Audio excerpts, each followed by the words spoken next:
So Unpacking is a game that's been out for quite a while now, but I finally got around to playing it, and let me tell you, it was one of the most relaxing, most zen, most vibey experiences I've ever had playing a video game. So if you want a game that's gonna let you take a chill pill, sit back, relax, enjoy it while maybe listening to a podcast or doing watching a show simultaneously, something like that, this game is absolutely perfect, so let's talk about it. So I've heard time and time again how amazing this game is, supposedly, but you know what seems boring? Moving shit in and out of apartments and decorating and whatever. But you know what? When you get down to the brass tacks, when you get actually into this game and you put yourself in the right headspace, this shit can be transformative. So, after a few hours of playing this game and realizing my idiocy, I've actually come around to it. So let me give you a little bit of background on the game. Unpacking came out in 2021 from the developer Witchbeam, and it had high ratings across the board with a 9 out of 10 on Steam, 8 out of 10 on IGN, and tons of other high-ish stuff from all the different outlets. But initially, I wrote it off because it didn't seem like a game jam-packed with enough stuff to satisfy my ADHD. So unfortunately, for about 2 years, I missed out on this absolute gem. However, in 2024, I had a cozy game arc where I started to really look for games that were not only fun, but sort of relaxing to some extent.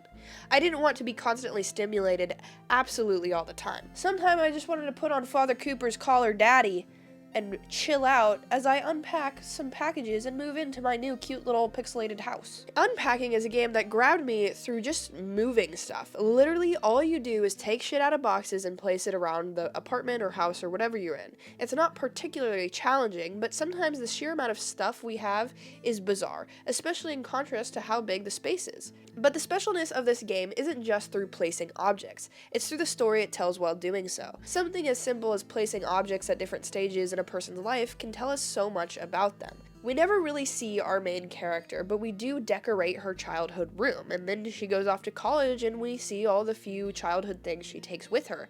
Something as simple as the stuffed animals that stick with us or the hobbies we maintain, like art or gaming in her case, are so interesting to see take shape over the many years of us growing up. We see her in her first relationship, and then moving home, and then towards the end we see her own version of a happy ending. It's honestly an extremely simple story, with very simple gameplay, but that makes it a pretty magical experience. Simply the ability to start playing this game mindlessly and then get entranced into a game you never anticipated caring this much about is special. The game, like I said, is simple. I mean, it's literally just a point and click where you get things out of boxes and place them around her room and then later the whole house. There's really no specific way to decorate the areas either, you just do whatever feels right to you. Take your time and make it yours. It's honestly fun to just mindly decorate and do tasks in this game. And this kind of leads into a bigger discussion I want to have with this game, and that is, why initially do so many gamers write this type of experience off? Why did I initially write this off? I mean, the graphics are definitely cute, but the simplicity, the very thing that makes this game so special, was a point of contention for many. While yes, these relaxing type games might not be for everyone, I do think something like this could have universal appeal.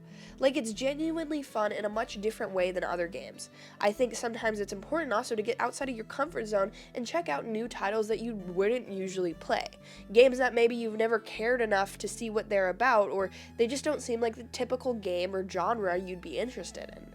And now I've fallen headfirst into a brand new genre that I didn't know even existed about a year or two ago, and it's magnificent. I think next I'm probably going to dive into A Little to the Left, and that's honestly surprising to me. It's like $8. I'm going to put on my favorite podcast, maybe even Game and Talk or the Spawncast, and just probably chill out while making everything all nice and pretty and putting it together in the way that I want.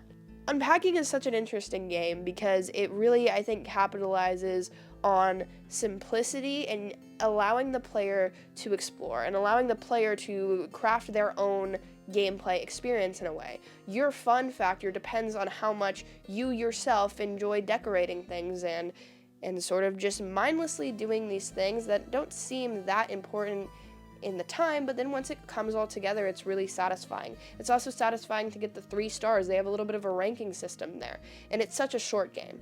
I think it took me around 4 hours to really beat, and that was because I took my time with my placement and things like that. But if you put this on while you're also doing something else, it's such a nice experience. It's so relaxing. Winter is here. It might be a great time to check out the cozy gaming genre and see what it has to offer for you. Now, I'm not going to sit here and say that Unpacking should be everyone's cup of tea, because these games occasionally are not. But if you do want to dive into cozy games, I have a whole video talking about them that you can click right here, and trust me, Unpacking, if you give it a little bit of a chance, give it more than 30 minutes, it will grab you and you will absolutely love it. Check out this video, it's a banger, it's a vibe, it's a good time. Thank you for getting all the way to the end of this video. I think it's a banger, guys, and I think more people need to check out the cozy gaming genre. So thank you for being here. If you're a girl, subscribe. My ratio is abysmal.